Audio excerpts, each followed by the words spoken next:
Excellences, Mesdames et Messieurs les ambassadeurs, membres du COREP, Excellences, Dr Nkosazana Dlamini Zuma, présidente de la Commission de l'Union africaine, Monsieur le vice-président de la Commission de l'Union africaine, Mesdames et Messieurs les commissaires, Mesdames et Messieurs les représentants des organes de l'Union africaine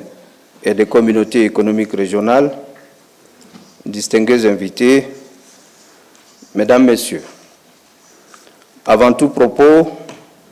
je voudrais m'acquitter d'un agréable devoir, celui de vous souhaiter à toutes et à tous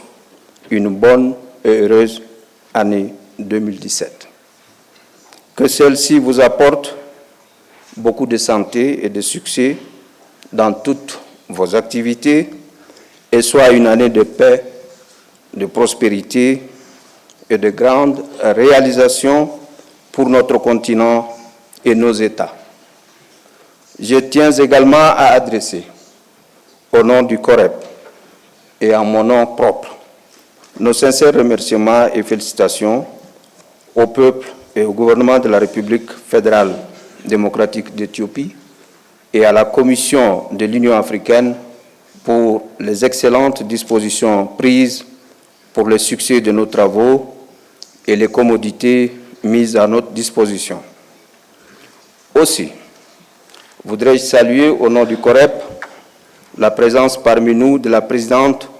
et des autres membres de la Commission, ainsi que des représentants des organes de l'Union et des communautés économiques régionales. De même, je me réjouis de la présence parmi nous de nos deux nouveaux collègues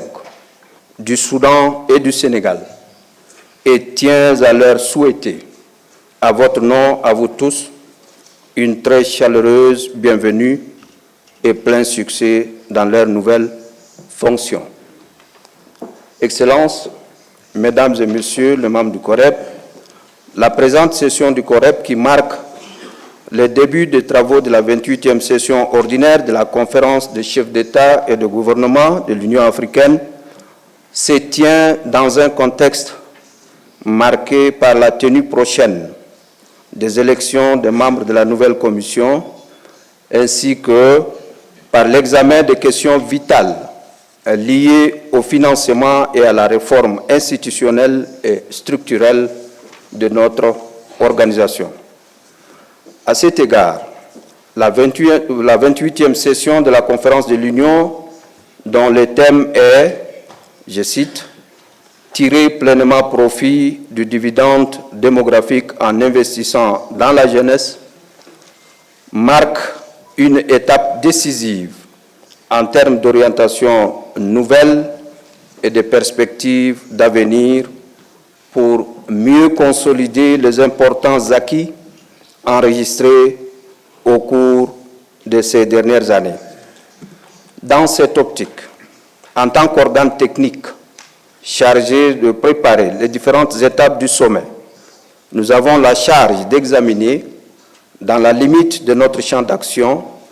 et faire des recommandations sur le projet de document devant être soumis à l'appréciation du Conseil exécutif. Excellences, Mesdames et Messieurs les membres du COREP, je voudrais me féliciter de l'atmosphère de compréhension mutuelle et de l'esprit de rationalité qui nous ont animés depuis le début de nos réunions préparatoires ayant précédé la présente session. Je suis persuadé que le même élan prévaudra tout au long de nos travaux et nos délibérations seront à la hauteur des attentes des instances supérieures. Dans cette perspective, nous aurons à examiner un certain nombre de rapports et les projets de décision les accompagnant. Il s'agit, entre autres, du rapport d'activité de la présidente de la Commission, des rapports des différents sous-comités du COREP, des comités techniques spécialisés inscrits à l'ordre du jour, des organes de l'Union, dont la Commission africaine des droits de l'homme et des peuples et la Cour africaine de justice et des droits de l'homme, ainsi que les points proposés par les États membres et les projets d'ordre du jour du Conseil exécutif. Sur tous ces documents, ainsi que des questions spécifiques éventuelles dont nous pourrions être saisis, nous sommes tenus de faire des recommandations claires et précises à nos ministres en vue de leur permettre de bien préparer la conférence de nos illustres chefs d'État et de gouvernement. Dans cette optique, tout en me félicitant de l'excellent travail déjà accompli et en nous souhaitant plein succès dans nos travaux, je déclare ouverte la 33e session ordinaire du comité de représentants permanents. Je vous remercie de votre aimable attention.